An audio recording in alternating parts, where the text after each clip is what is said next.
오늘날 우리는 감사의 제목을 찾기 어려워진 그런 시대를 살고 있습니다. 일단 경제적으로 많이 어려운 환경 때문이겠죠. 봉급되고 다 올랐다라는 말이 있을 정도로 고물가, 고금리가 지속되고 있습니다.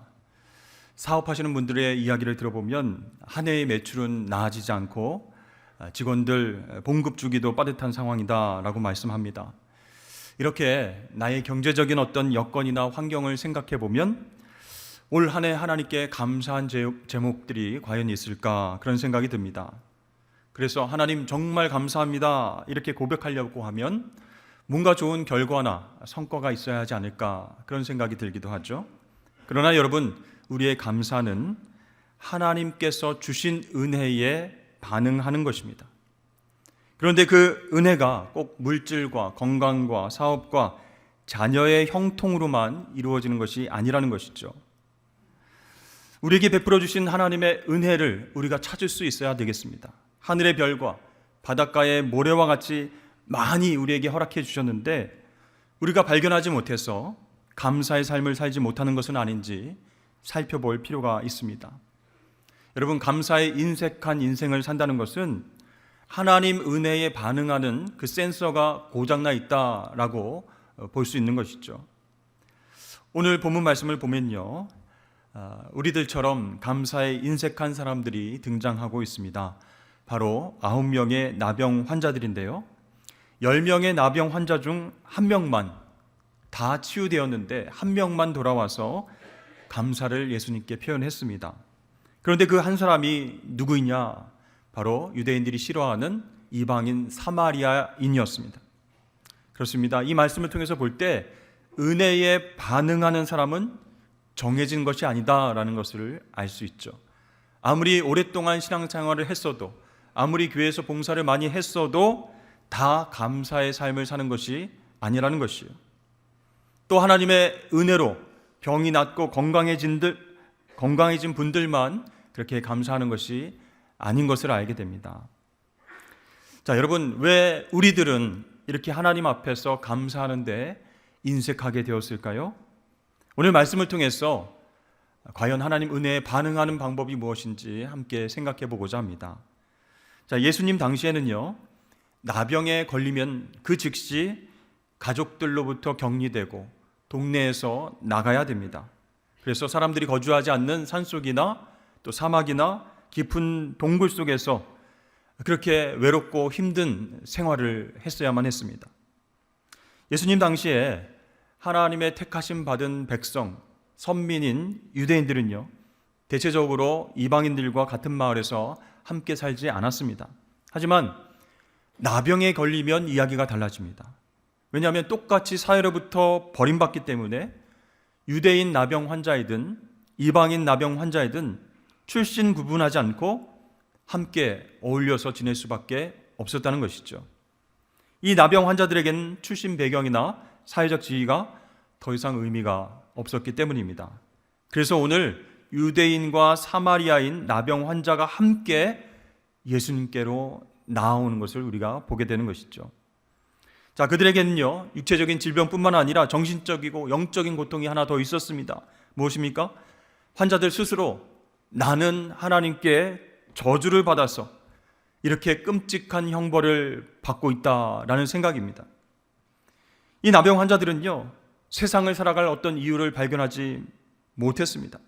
하루하루 죽지 못해서 살고 있었다는 것이죠. 그러던 어느 날 예수님께서 이 사마리아와 갈릴리 사이 험준한 산악지대를 거쳐서 이들이 살고 있던 곳을 지나가게 되었다는 것이죠. 그때 나병 환자 10명이 예수님께서 모든 질병을 고치시는 메시아다라는 소문을 듣게 됩니다. 예수님께서 안진뱅이도 고치시고 앞을 못 보던 소경도 고치셨다. 그 이야기를 들었을 때 어떤 생각을 했을까요? 혹시 그 예수님께서 자신들의 저주받은 이 나병도 고쳐주시지 않을까, 그런 기대감으로 부풀러 올랐습니다. 하지만 당시 정결규례상 나병 환자들은요, 사람들에게 가까이 갈 수가 없었습니다. 가까이 다가가면 돌팔매질을 당할 수 있기 때문에 감히 예수님 가까이 다가가지 못했습니다. 그래서 예수님과 사람들로부터 멀리 떨어져서 함께 이구동성으로 소리를 지르기 시작했습니다. 12절과 13절 말씀 보니까 멀리 서서 소리를 높여 이르되 예수 선생님이여 우리를 불쌍히 여기소서 이렇게 소리쳤습니다. 자, 여기서 흥미로운 점이 있는데요. 이들이 예수님 우리 나병을 좀 고쳐주십시오 이렇게 외치지 않고 어떻게 외쳤습니까? 우리를 불쌍히 여기소서 이렇게 소리쳤다는 것이죠. 왜 이 나병 환자들이 자신의 질병을 구체적으로 얘기하지 않고 그저 막연하게 우리를 불쌍히 여기소서 이렇게 소리쳤을까요? 자, 당시 예수님은 동네에서 다른 사람들에게 둘러싸여 있었습니다. 또 10명의 나병 환자들은요, 그 무리들과 군중들과 예수님으로부터 멀리 떨어져 있었습니다. 그래서 만약에 주님, 우리의 나병을 좀 고쳐주십시오 이렇게 소리를 치면 그 무리들, 군중들이 먼저 듣고 어떻게 하겠습니까? 돌을 던지거나 쫓아낼 것이 분명하기 때문에 멀리 떨어져서 다 같이 힘을 합쳐서 10명이 우리를 불쌍히 여기소서 이렇게 소리를 쳤던 것입니다. 또한 이 나병이라는 문제를 당장 해결받지는 못할지라도 먼저 하나님께 자신들의 비참한 처지를 확인하고 동정받는 것이 중요하다 이렇게 생각해서 소리를 쳤던 것이죠. 그런데 놀랍게도 예수님의 반응이 있었습니다. 예수님께서 이들을 돌이켜보시고 가까이 오셔서 말씀해 주시는 거예요. 가서 제사장들에게 너희 몸을 보이라 이렇게 말씀하셨습니다. 왜 이렇게 말씀하셨을까요? 구약 성경에 따르면 나병 환자가 고침받고 가족들이 사는 마을이나 또 집으로 돌아오려면 먼저 하나님과 백성의 증인 역할을 하는 제사장에게서 확인할 것이 있었습니다. 나병에서 이 사람이 완전히 고침받았다라는 것을 제사장이 확인시켜줘야 됩니다. 레위기 14장에 그 내용이 나오는데요, 이 제사장이 환자의 몸과 피부를 자세히 검진합니다.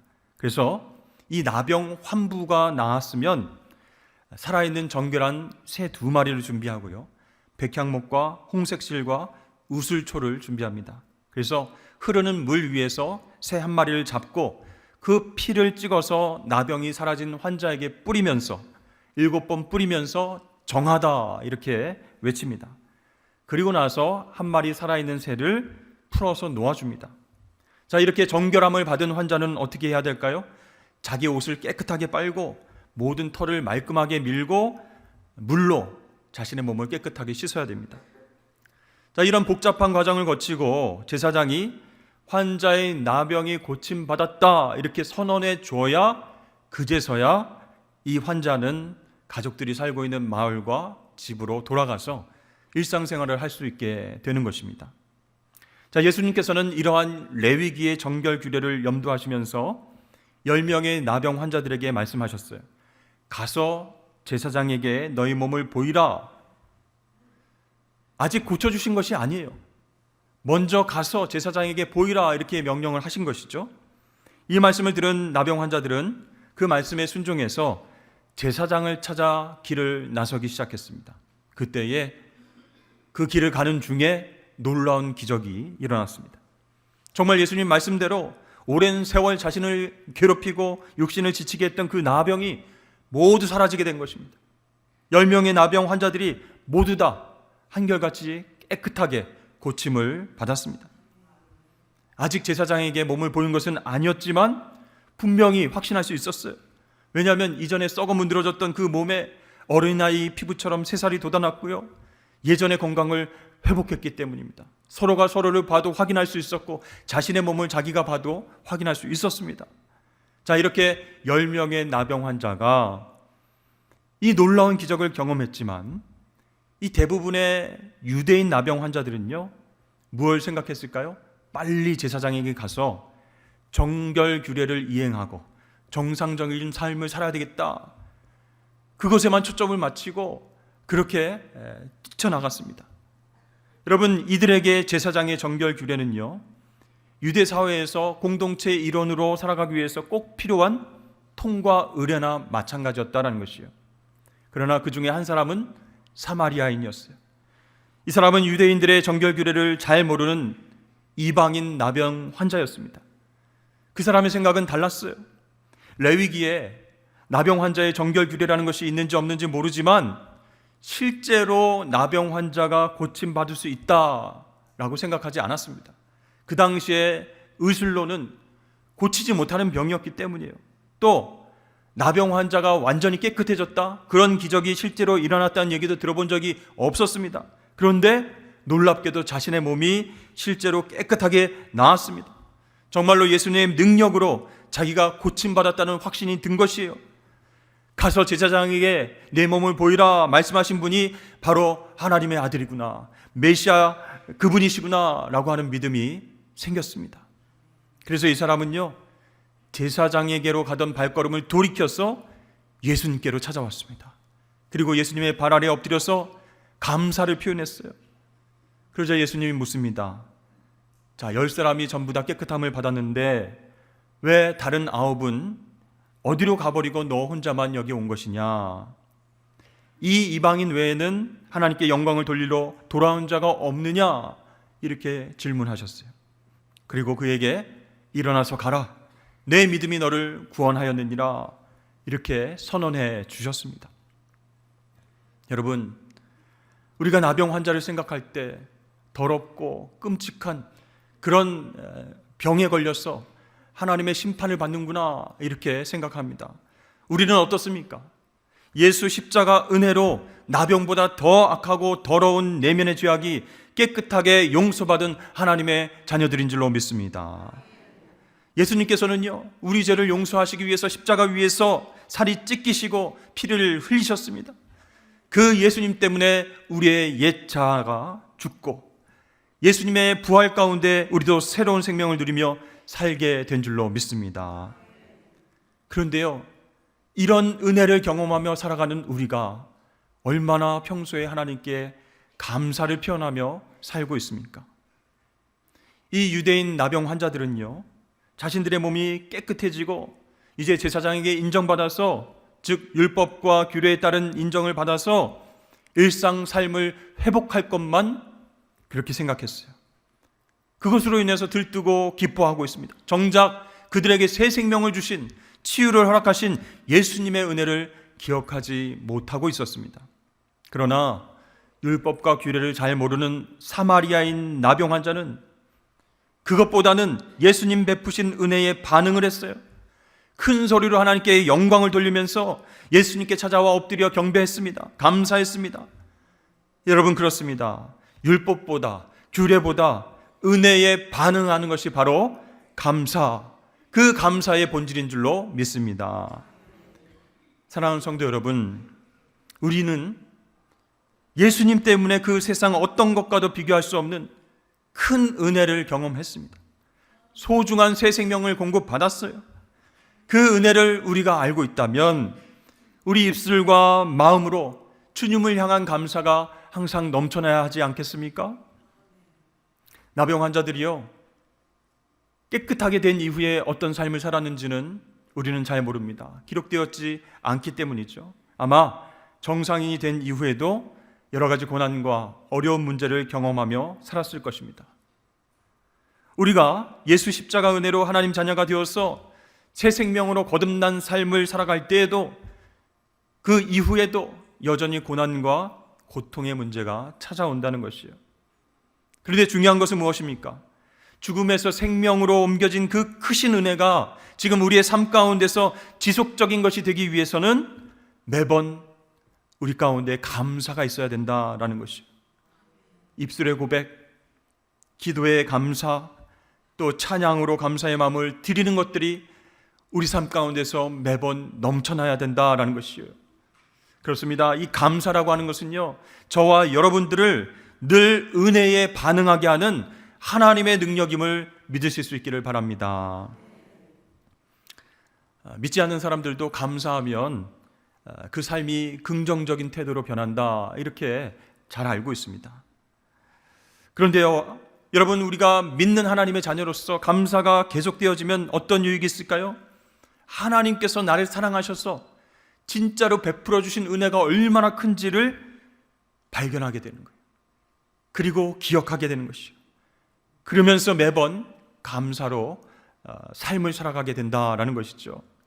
한마디로 이 감사는요, 하나님의 은혜를 계속 붙잡고 살아가게 하는 생명줄과도 같다라고 말씀드릴 수가 있습니다.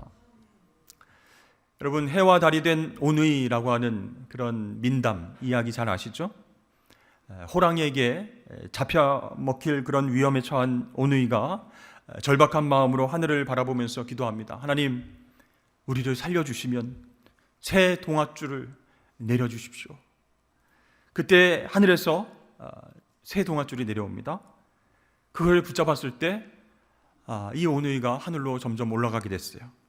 그것을 바라본 호랑이가 하나님 앞에 기도합니다. 하나님, 나도 동아줄을 주시옵소서. 그랬더니 정말 동아줄이 내려오는 거예요. 하늘로 올라갈 줄 알았던 그 호랑이는요, 썩은 동아줄을 붙잡고 올라가다가 땅으로 떨어져서 죽게 됐습니다. 그리고 이 오누이는 구원받아서 하늘 위에 해와 달이 되었다는 아주 감동적인 이야기입니다. 여러분, 제가 이 얘기를 왜 해드릴까요? 여러분, 감사가요, 하나님의 은혜를 계속 붙잡고 하늘로 올라가는 새 동아줄이다, 그런 말씀을 드리고 싶은 거예요. 근데 반대로 우리가 호랑이처럼 불평과 교만과 욕심을 가지고 그렇게 나도 동아줄을 주십시오 하고 이렇게 기도하며 살아간다면 그 동아줄은 어떤 동아줄이 되겠습니까? 하나님 은혜를 기억하지 못하게 하는 썩어 없어질 동아줄이다라는 것이. 여러분들은 과연 어떤 동아줄을 붙잡고 살아가시겠습니까? 저와 여러분 모두 감사의 새 동아줄을 붙잡고 살아가시길 주의 이름으로 축복합니다. UC 데이비스 학교의 심리학 교수인 로버트 에몬스라고 하는 교수가 12살에서 80살까지 사람들을 상대로 실험을 했어요. 한 그룹에는 감사일기를 매번 쓰게 했습니다. 그리고 또 다른 그룹에는 그냥 오늘 일어난 아무 사건이나 적도록 그렇게 했습니다. 한 달 후에요, 굉장히 큰 변화가 있었습니다. 두 그룹 사이에 차이가 발생이 됐다라는 것이죠. 감사일기를 쓴 사람 중 4분의 3은요, 행복지수가 높게 나타났어요. 잠자는 것, 수면, 일하는 것, 운동하는 것, 그 부분에서 더 좋은 성과를 나타냈습니다. 그저 감사했을 뿐인데도 그 사람의 뇌의 화학구조와 호르몬이 변하고 신경 전달 물질들이 바뀌었다, 이렇게 결과를 발표했어요. 근데 여러분, 감사가 이런 효과가 있다고 해서 아무 생각 없이 앵무새처럼 감사를 고백해야 된다, 그런 뜻이 아니라는 거예요. 이 세상 사람들도요, 감사의 숨은 능력을 일반 계시의 지혜로 찾아내고 있다, 그런 뜻이에요. 그렇다면 예수님 믿는 하나님의 자녀들은 어떻게 해야 되겠습니까? 심리적으로 스트레스를 극복하기 위해서 앵무새처럼 감사 이렇게 고백하는 차원이 돼서는 안 되는 것이죠. 그 차원을 뛰어넘어야 되겠습니다. 여러분, 어떤 상황 속에서도 예수 십자가 은혜로 내 모든 죄를 사해 주시고 오늘도 성령의 능력으로 하나님 자녀답게 살아갈 힘을 공급해 주신다라고 하는 믿음 가지고 매일매일 감사를 표현할 수 있는 저와 여러분 되시길 축복합니다. 사랑의 원자탄으로 유명한 손영암 목사님 이야기 잘 아시죠? 1948년에 여순 반란 사건 때 안재선 씨가 주도하던 폭도들에 의해서 사랑하는 장남과 차남을 잃게 되었습니다. 우리가 생각할 때 그 당시 손 목사님 얼마나 힘드셨을까, 통곡하다가 절망하다가 목회 그만두신 것이 아닐까, 그런 생각이 듭니다. 그러나 이 손 목사님은요, 두 아들이 순교한 사건 배후에 살아계신 하나님의 섭리를 발견했습니다. 그리고 인정했습니다.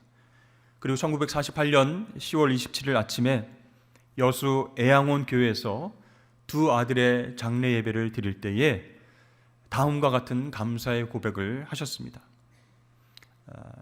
그 중에서 몇 가지만 소개해 드리도록 하겠습니다. 나 같은 죄인의 혈통에서 순교의 자녀들을 나오게 하셨으니 감사합니다. 한 아들의 순교도 귀하다 하거늘 두 아들 순교하게 하심에 감사드립니다. 미국 유학 준비하던 내 아들 미국보다 더 좋은 천국 갔으니 안심되어서 감사합니다. 사랑하는 두 아들을 총살한 원수를 회귀시켜서 내 아들로 삼고자 하는 그 사랑의 마음을 주신 것 감사합니다. 고난과 역경 중에 진리와 하나님 사랑을 찾은 기쁜 마음 주신 것 감사하고 여유 있는 믿음 주신 것 하나님 감사합니다. 이렇게 이야기를 하셨어요. 이 손 목사님의 절대 감사의 신앙 앞에서 그 장례식에 참석한 모든 교인들이 눈물바다를 잃었습니다. 여러분, 손양원 목사님이 믿었던 하나님, 오늘 저와 여러분이 믿는 하나님과 동일하신 분인 줄로 믿습니다. 그 하나님께서 크신 은혜로 우리를 인도하고 계심을 믿으실 수 있기를 바랍니다. 여러분, 우리가 힘들고 어려운 상황 속에서도 하나님 은혜를 발견하고 그 은혜에 반응하는 것이 감사라는 것이에요. 하나님은요, 우리가 하나님 은혜를 기억하고 찾아내고 그 은혜에 반응하면서 감사하는 삶을 살기를 원하십니다. 왜 그럴까요? 하나님 자녀들인 우리가 성숙하기를 원하시기 때문입니다. 여러분, 오늘 추수감사주일 이 말씀을 기억하면서 나는 과연 감사로 하나님을 기쁘시게 해드리는 자녀인가? 감사의 능력을 평상시에 그렇게 경험하며 사는 하나님의 자녀인가 생각해 보시고 매번 매 순간 하나님의 은혜에 반응하면서 승리하실 수 있는 저와 여러분 되시길 축복합니다.